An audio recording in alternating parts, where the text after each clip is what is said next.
Good afternoon বন্ধুরা, কেমন আছো সবাই? আশা করি সবাই খুব খুব খুব ভালো আছো। আমিও ভালো আছি।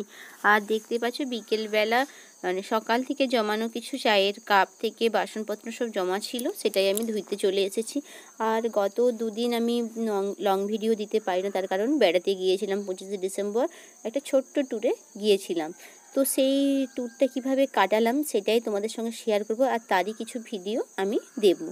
আর সেই দিন 25শে ডিসেম্বরের আগের দিন 24 তারিখ আমার বিকেলবেলা, যেহেতু রাত্রি 10টাতে বাস রয়েছে, সেই দিনের ভিডিওটা আমি তোমাদের সঙ্গে শেয়ার করছি। তো দুপুরের এঁঠো বাসন আর অনেক কিছু বাসনপত্র ছিল, সেগুলো আমি একটার পর একটা ধুয়ে নেব। আর হঠাৎ করেই প্রোগ্রাম, যাব না করেই হঠাৎ করেই তোমার দাদাভাই বললো না চলো, বছরে অন্তত একটা তো ট্যুর হোক। আর যেহেতু একদিনেরই ব্যাপার, সেই জন্য হ্যারাসমেন্টটা প্রচুর। আর যে সম্পূর্ণটাই বাসে যাব, তো রান্না করার জন্য আমি এবারে বালতিতে জল নিয়ে নিয়েছি। দেখো, এদিকে ঘরের ভেতরে এসতে তখন 6:30 বাজে। তো ছেলেমেয়েরা তো প্রত্যেক সেকেন্ডে সেকেন্ডে জিজ্ঞাসা করছে যে আজকেই যাব, আজকেই রাত্রিতে যাব। তো কিছু পোশাক আশাক দেখো পরে যাবার মতো টেবিলের উপর বের করে রেখেছি। এদিকে ব্যাগপত্র গোছানোর কাজ চলছে। আর ছেলে মেয়ে তারাও আনন্দে একদম আনন্দ তাদের, আমাদের থেকেও তাদের আরও বেশি।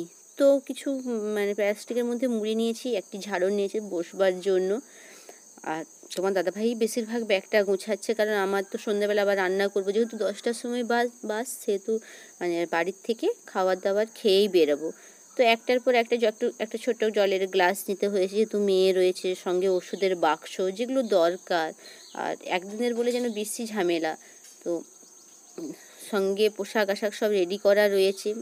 আমাদের গ্রামেরই ক্লাব থেকে বাসটা ছেড়েছে। আর তোমার দাদাভাই যেহেতু ক্লাবের সদস্য, সেহেতু নাছোড়বান্দা কিছুতেই, তোমার দাদাভাই বলছে যে এই শীতে ঠান্ডাতে ছেলেমেয়েরা সবাইরই সর্দি কাশি চলছে, তো আমরা যাব না। তো ওনারা নাছোড়বান্দা, যেতেই হবে। তো নতুন একটা বেল্ট কিনে নিয়ে এসেছে, খুব সুন্দর সফট। আগে যে বেল্টটা ছিল সেটা একটু শক্ত। এদিকে দেখো, তখন প্রায় 8:45 বাজতে চললো, আমি ড্রেস পরে নিচ্ছি। আর এই দেখো সোয়েটারটা পরিয়ে নিচ্ছি। ছেলে মেয়েদেরকে তো জামা পরিয়ে দিয়েছি। আর ভাত খাওয়াও হয়ে গেছে। রান্নাঘর সঙ্গে সঙ্গে আমাকে এত খিদে পেয়েছে যে সবাইকে ভাত দিয়ে আমরাও খেয়ে নিচ্ছি, আর ছেলে মেয়েরাও সব বেরিয়ে পড়েছে। তো এখান থেকে বাসের অবধি পৌঁছাতে তোমার দাদাভাইয়ের বাইক রয়েছে, তো বাইকে করেই সবাই যাব। আর গিয়ে ওখানে একটা বাঁধের ঘরে একটা আমাদের রুম রয়েছে, তাতে বাইকটা রেখে দেবো। তো আমি সোয়েটার পরেছিলাম, তারপরে হাতাগুলো এত পরিমাণে টাইট লেগেছে, সোয়েটারের হাতাগুলো পরার সঙ্গে সঙ্গে 3/4 হাতা গুড়িয়ে যাচ্ছিল। সেই জন্য ওটাকে টেনে ধরে রেখে তারপর সোয়েটার পরছি। তো অপরদিকে ছেলেও আমাকে হেল্প করছে, কিছুতেই আমার হাতটা গলানো হচ্ছিল না। আর সোয়েটারের কলারটাও ও ঠিক করে দিচ্ছে। তো বাড়িঘর একদম ফাঁকাই থাকবে, সেই জন্য শাশুড়ি মা শ্বশুরমশাইকে বলা হয়েছে রাত্রিতে থাকার জন্য। আর ওইদিকে শীতকালে যে কোথাও যাওয়া মানেই শীতের পোশাক আশাক জড়ানো। তারপরে আমরা যেহেতু 4 জন, কিন্তু 3 সিটটা বুকিং করা হয়েছে। আর বিশেষ করে তো গাড়ির মাঝখানে সিট নেব, কারণ পেছনে প্রচুর জার্নি হয়, আর খুব সামনেও বসবো না। তো প্রত্যেকবারেই আমাদের গাড়ির সেকেন্ড চাকার মাঝ বরাবর সিট পড়ে। তো আমি একটার পর একটা সব পরে নিচ্ছি। আর এদিকে দেখতে দেখতে দেখো, রাতের অন্ধকারে খুব এত পরিমাণ ঠান্ডা লাগছিল যখন বাইকে আসছিলাম, যে কখন পৌঁছায়। আর একটাই মাত্র দূরে স্ট্রিট লাইট জ্বলছে, তো বাসটা সম্পূর্ণ দেখা যাচ্ছে না। আর এদিকে বাসের ভিতরে ছেলে মেয়ে দেখো সবাই ঘুমিয়ে পড়েছে। 10টার সময় ছাড়বে বলে 11:30টার সময় বাস ছেড়েছে, সবাই উপস্থিত না হলে তো আর ছাড়বে না। ছেলে মেয়েরা কোলের মধ্যেই ঘুমিয়ে পড়েছে। আর বাসের লাইট টাইট সব অফ করে দিয়েছে, যেহেতু আর বাসের জানালা টানালা সবই বন্ধ। ভিতরে খুব গরম লাগছিল।